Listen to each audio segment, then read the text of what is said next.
I want to talk today about plants that are often considered weeds or non-desirable plants, nuisances in the landscape. And really what I'm focusing on is how I'm trying to see these plants. I see a lot of people online, they get very frustrated, even people I meet in person, they get very frustrated with invasive plants and also even like the native plants that are kind of weedy, sweet gum and stuff like that, for example. A lot of farmers get really irritated. Even gardeners get really irritated about some of these plants that are aggressive and early successional, often labeled as weeds. And like I said, some of them are native and some of them are not, and so some are more problematic than others. And I do find myself sometimes getting irritated. I'm trying to transition a space into production or into food producing or into natives that I'm really interested in or whatever. And I can get kind of frustrated sometimes when, the turf grasses take over or other early successional plants take over. But I think that holding that point of view is exhausting. And I really try hard not to be in that frame of mind if I can. I mean, sometimes you get irritated when you're out working on stuff. When you're working really hard and things aren't going your way, it's normal to get a little irritated. But by and large, I think it's easier for me anyway to try to look at these plants as a resource and as a friend.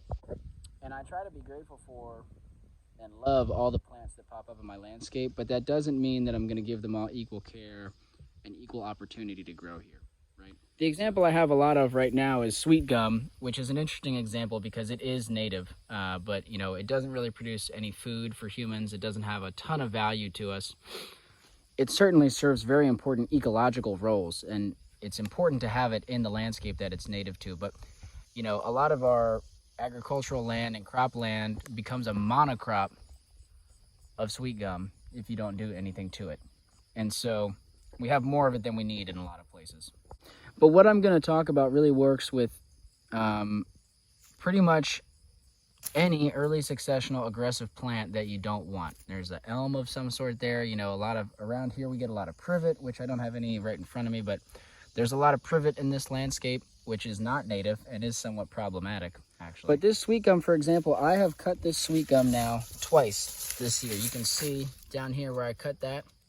Okay, that was the original cut I made in the spring. I got a little bit of kindling or fire, this could be kindling diameter if you want. I think I just used it as mulch, chopped it up, but you could use it as firewood. And then there was a lot of stuff of this diameter that I used as mulch, chopping and dropping. And now, later in the season, this tree grew so much, I'm able to do it again. All of this green material on the ground. Just had an alarm go off. I don't know if you guys heard that. It shut the video down for a second. I have a timer for things that I'm watering. But all of this green material here came from this one sweet gum. And you can see I'm dealing with a lot of bare ground here, right?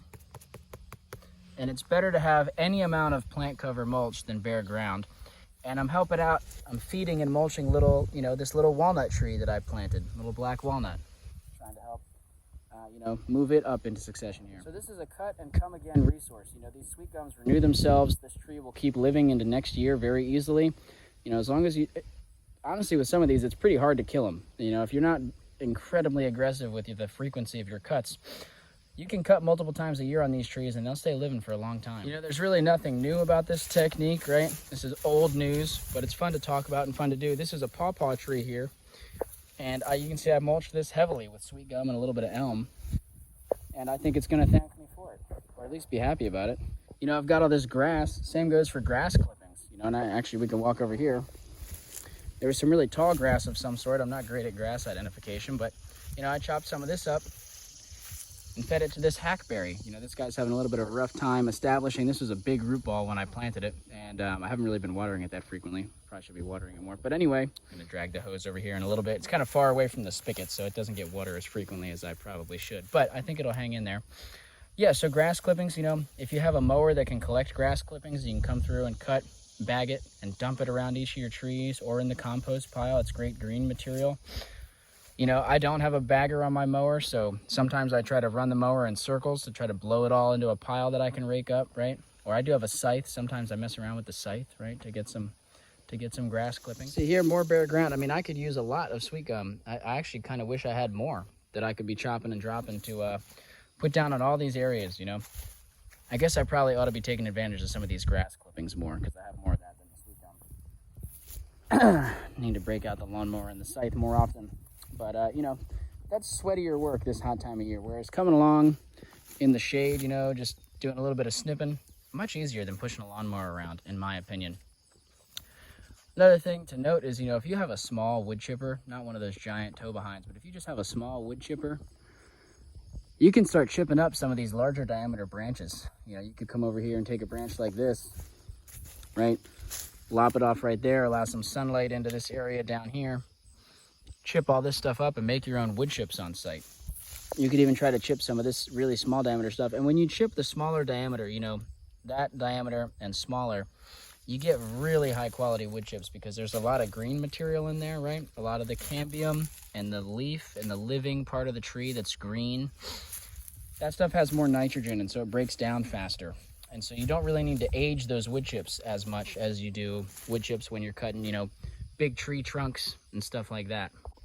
Sometimes folks call that small diameter wood chip the ramial wood chip, and it's great for using in compost. It's great for mulching. But it's really hard to acquire unless you're making it yourself. There's not really anyone, at least in my area that I know of, that's selling specifically ramial wood chips, because most of the people selling wood chips, it's like these tree companies that come in and they clear out big limbs and whole trees, and they are trying to pump out a lot of work, and it doesn't make sense for them to try to sort their wood chips. They're just trying to blast through a job, get everything out of there as fast as they can, move on to the next one. So you got to make them yourself, or don't even bother with wood chips. Get yourself some snips. These are not the best quality, but they work. Any plant that you don't want, I like having pokeweed around. Some people don't. You could chop and drop pokeweed. Look at how much material is on this plant, right? We could walk over here. I like having this evening primrose around, but you could chop and drop that. Curly dock or whatever that is. Rip it out and chop and drop that. Some of this dog fennel, right? I don't mind having this around in some places, right? Not really in my production areas, I don't like it, but here on the edge, I don't care. Mullein, Here's a bug. Hello. Cool looking guy. Mullein's going to flower. But yeah, you can really mulch any of this stuff. Chop and drop it all. It's also a little bit of a balancing game. You can see I left some of the sweet gum in here, didn't fully cut it because the soil is pretty bare underneath here. And so if I were to chop and drop this sweet gum and put it somewhere else where there's bare soil, I'd be leaving a bare spot here. So I came through and cut off some of the tops, but I tried to leave some leaf cover here to continue shading this area. So that's another little nuance,